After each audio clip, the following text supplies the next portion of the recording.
Ainda hoje vejo aqueles que dizem professar e praticar o yoga e ao mesmo tempo o esquerdismo, como se yoga e esquerdismo fossem peças de um quebra-cabeças que de alguma forma se unem.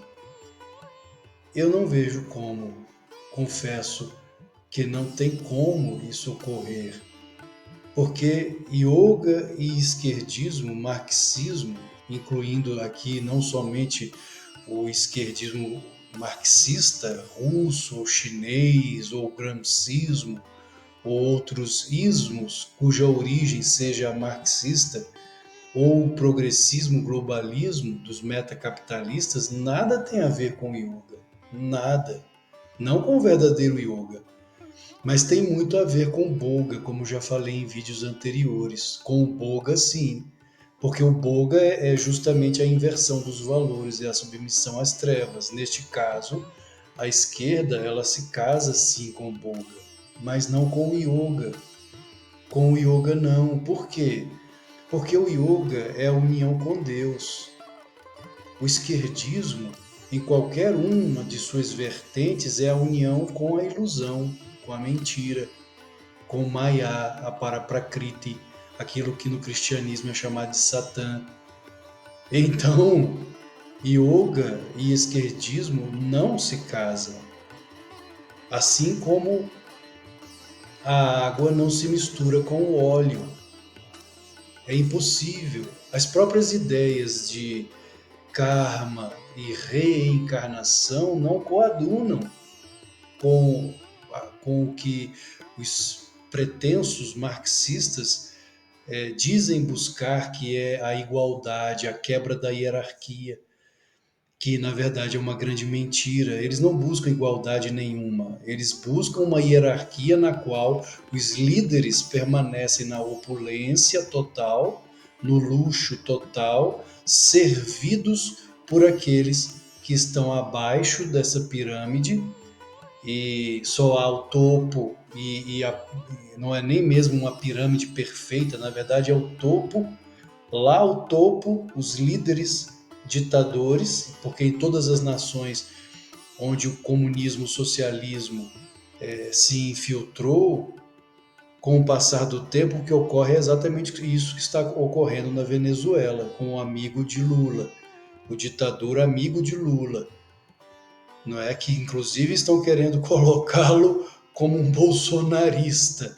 A mentira é tanta, tanta, que eles já não sabem mais nem como mentir, de tanta mentira. Só mesmo quem está em uma hipnose profunda ainda cai nessas mentiras. Mas, voltando à explicação, não é uma pirâmide. O que ocorre no comunismo, principalmente quando chega às ditaduras, é os governantes no topo e aqui vamos afunilando para uma base gigantesca daqueles que servem àqueles que estão no topo.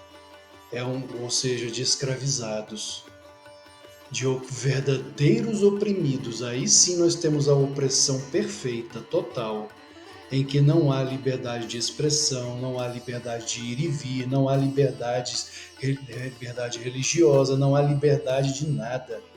Apenas os líderes com todo o luxo, como ocorre também na Coreia do Norte, e o povo lá embaixo, lá na base, lá na estrutura, escravizado, passando necessidades de todos os gêneros, de todos os tipos, como ocorria inclusive na antiga União Soviética, os gulags, os campos de trabalho forçado, o que ocorreu na Ucrânia em 1932, a morte pela fome, o Holodomor. As pessoas morreram de fome quando os agricultores foram perseguidos e impedidos de produzir alimento para a população. Mas essa ideia de igualdade é falsa, porque a própria lei do karma não permite. A lei do karma não permite a igualdade, porque cada um de nós traz uma bagagem kármica.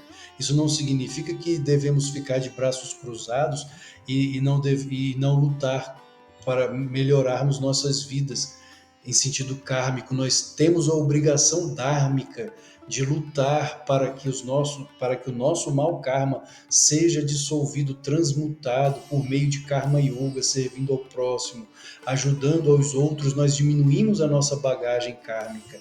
Assim como também por meio de Raja Yoga, contemplação, meditação, mergulhando em Deus dentro de nós, na introspecção, na meditação, também consumimos os samskaras e o mau karma, transformando tudo isso em punya karma, mérito kármico, aquela palavrinha que os esquerdistas tanto odeiam, né? Que é o mérito, a meritocracia, mas que é existente no yoga, o mérito kármico, punya karma. Então não existe igualdade, não pode haver igualdade total na sociedade porque existe a lei do karma. Ah, professor, mas e as pessoas que vivem na opulência, esses ditadores mesmo, que vivem na opulência enquanto o povo vive na miséria? Quer dizer que eles têm um bom karma? Não. Quer dizer que eles estão acumulando péssimo karma para que esse karma seja pago ou nesta vida ou em vidas futuras. E dentro desse samsara cósmico, que é o verdadeiro inferno, eles não terão vidas fáceis daqui para frente. Outra ideia esquerdista que tem prevalecido por aí, está vigente nas mentes, né, inserido nas mentes dos nossos jovens, é a dívida histórica. É outra coisa que não funciona de acordo com a lei do karma e da reencarnação. Se Alexandre Campelo, e já falei isso em vídeos anteriores, foi em uma vida passada, é claro que aqui eu estou fazendo uma suposição, um negro escravo e hoje está encarnado como uma pessoa branca, a minha dívida histórica é para com quem? Para com o Alexandre, que na vida passada teve outro nome, era escravo e negro. É claro que essa é uma possibilidade plausível. Eu posso ter sido uma pessoa negra na vida passada. A quem eu devo hoje, sendo branco? Eu tenho uma dívida para comigo mesmo? Então, dentro da lei do karma e da reencarnação, essa ideia de dívida histórica não funciona. Se você se diz um praticante do yoga e ao mesmo tempo esquerdista que aceita as ideias de dívida histórica, então você não crê na ideia de karma e reencarnação, nas leis do karma e da reencarnação. E outro ponto com o qual o yoga não coaduna é a ideia daquilo que Karl Marx chamou de materialismo dialético. O materialismo dialético é a negação do metafísico, a negação do espiritual. Se você nega o espiritual, se você nega o metafísico, como você pode dizer que é um praticante do yoga? Porque o yoga não nega o metafísico, pelo contrário, o yoga busca o espiritual. A meta do yogi é o samadhi. O samadhi, que é o oitavo anga de Patanjali, o oitavo passo, é a visão de Deus. Não pode haver nada mais espiritual do que Deus. Nada mais metafísico, além do físico do que Deus.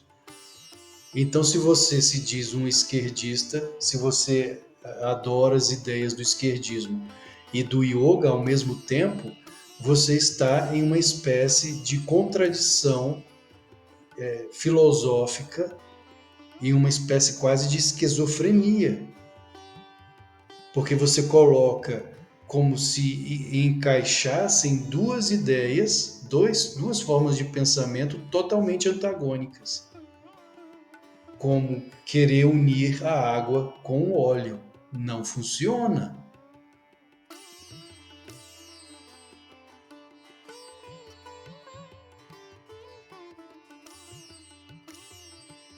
Rama de Ayodhya.